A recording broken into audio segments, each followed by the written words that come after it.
Тэгээд тэр 12 төрлийн биелгээс ядаад нэг одоо нэг 2 юм уу 3 юм уу нэг яснаас гарах ёстой баг. Гэтэл одоо сүүлийн үед ерөөсө тим ерөөсө ажиглахдаггүй хэрвээ хотон биелгээ гэдэг ингээд ерөөсө ганцхан айс биелгээ гэл ингээд байх жишээтэй.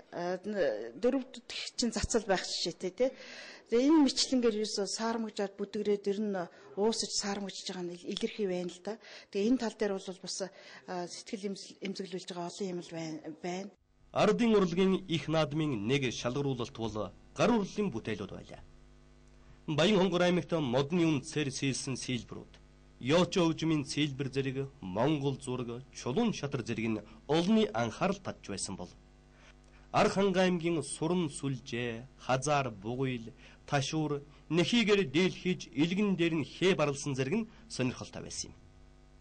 Харин өвөр хангийнхны хувьд уянгын цоохор модон гэр, гутал хувцас, модон сийлбэргээд сонирхолтой гар урлалын бүтээлүүд олон байлаа. Аймагуудын энэ бүтээлүүдийг харж байхад ер нь дээр үеийн уламжлалаа хадгалсан, өв уламжлалаа хадгалсан зүйл нь давуу байна уу? Аль эсвэл одоо орчин үеичсэн, орчин үеийн аргаар ингэж хийсэн зүйл нь илүү байна уу? Ер нь аль нь байна. Одоо өнөөдөр бид нэр өнгөрсөн цаг үе дээр байгаа юм биш. Өнөөдөр бид нэр одоо цаг үе дээр байна. Тэгэхээр өнгөрсөн үеийн өвөг дээдсийнхэн энэ уламжлалт ардын зан үеийн дурсгал ялангуяа энэ хүлэг морины одоо суран дурсгалууд байна. Имэйл хазаарын чимэглэл одоо тийм ээ. Энэ бүхнийг шүлжээсэлж жирмэлж одоо жирмэн шүлжээ болгож хийсэн сайхан дурсууд байна. Мөн урийнхаа нарын тэр хасгуудын хийсэн тэр нарийн шүлжээс бүр нарийн бүр сураар шүлжээд бүр айргны гутгуур шанах хүртэл хийсэн байж тээ.